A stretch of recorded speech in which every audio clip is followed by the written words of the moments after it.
आज का दंगल साधारण नहीं है। जो शेर और भालू को काबू करेगा वही राजकुमारी विवाह प्रतियोगिता में भाग ले पाएगा।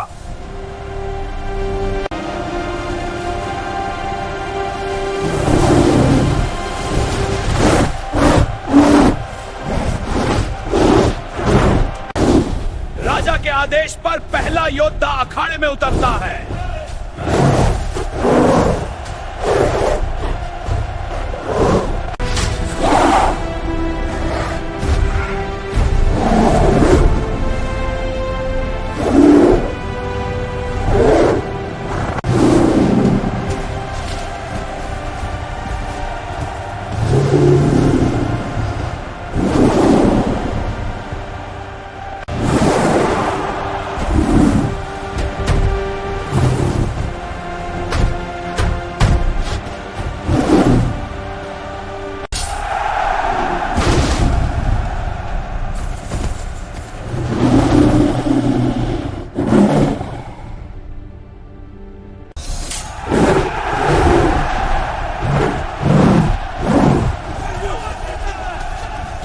किले की तरफ।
भालू, संपे भालू।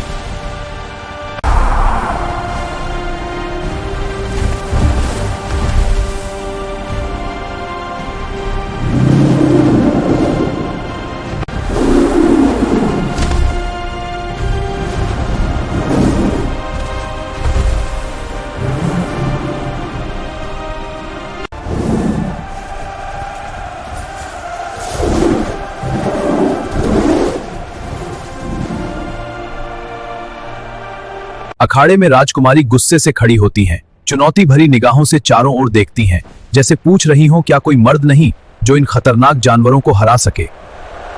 उनकी चुनौती के बाद पूरा अखाड़ा एकदम खामोश हो जाता है। हजारों लोगों की भीड़ में सन्नाटा छा जाता है और किसी में भी आगे बढ़ने की हिम्मत नहीं दिखती। ऊंचे मंच पर खड़े राजा भी धीरे धीरे उठते हैं।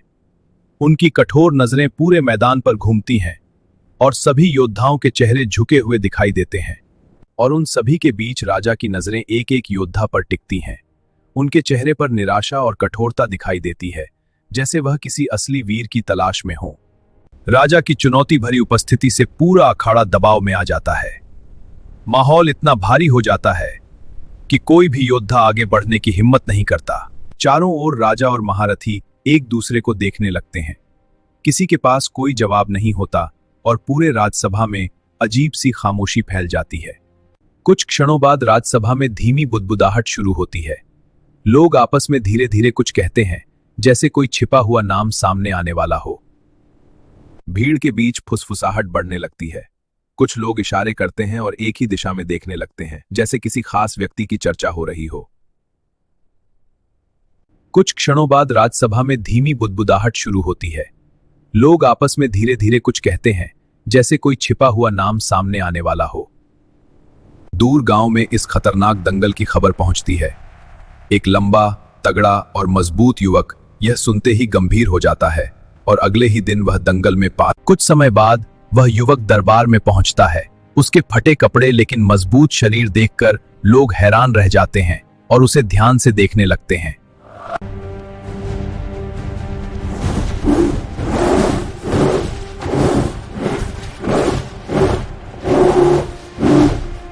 दरबार के मंत्री उसे देखकर असहज हो जाते हैं। मैं इन दोनों को संभाल लूंगा, यह बिल्कुल पसंद नहीं आया, यह जोखिम भरा है। उनके चेहरों पर शक और नाराजगी दिखाई देती है। कुछ मंत्री आपस में चर्चा करते हैं। उन्हें लगता है कि एक गरीब परिवार का लड़का इस खतरनाक दंगल के लायक नहीं हो सकता और यह केवल समय बर्बाद करेगा। दूसरी ओर कुछ समझदार मंत्री उसकी ताकत और आत्मविश्वास को देखते हैं। उन्हें लगता है कि शायद यही लड़का कुछ अलग कर सकता है। दरबार में धीरे धीरे सहमति बनने लगती है। विचार आता है कि अगर यह जीत गया तो इसे राजा का सहायक बनाया जा सकता है। मंत्रीगण विचार विमर्श करते हैं और अंत में राजा की ओर देखते हैं। राजा अनुमति देते हैं। अखाड़े में फिर शुरू होती है और दंगल के लिए तैयारी तेज जाती है। लड़का शेर और भालू के सामने खड़ा होता है, चुनौती के लिए तैयार।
शेर और भालू अब पिंजरे में हैं। राजा अपने सेनाओं के साथ अब योद्धा लड़के को सम्मानित करने के लिए आते हैं।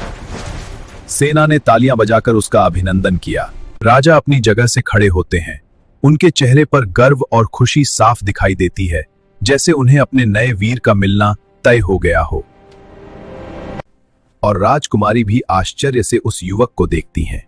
उनके चेहरे का गुस्सा अब सम्मान और हल्की मुस्कान में बदल जाता है। और ये सब देखकर मंत्री दरबार के बीच घोषणा करता है कि यह युवक न केवल वीर है बल्कि योग्य भी है और उसने असंभव को संभव कर दिखाया है। और इतने में मंत्री राजा के आदेश से युवक के सामने अपने बेटी के विवाह का प्रस्ताव रखते हैं। पूरा दरबार चौंक जाता है और सभी की नजरें उसी पर टिक जाती हैं। और युवक विनम्रता से सिर झुकाता है। उसकी सादगी और सम्मान देखकर दरबार में बैठे लोग और भी प्रभावित हो जाते हैं। राजकुमारी धीरे से सहमति देती हैं। उनके चेहरे पर अब गर्व और संतोष साफ दिखाई देता है। महल को सजाया जाता है। चारों ओर रोशनी, फूल और खुशियों का माहौल बन जाता है, जैसे पूरे राज्य में उत्सव छा गया हो। और इन सब के बीच भव्य समारोह में दोनों की शादी होती है। सभी राजा, महाराजा और लोग इस पल के गवाह बनते हैं। अंत में वह युवक और राजकुमारी साथ खड़े होते हैं। एक नई शुरुआत और खुशहाल भविष्य की झलक पूरे राज्य में दिखाई देती है।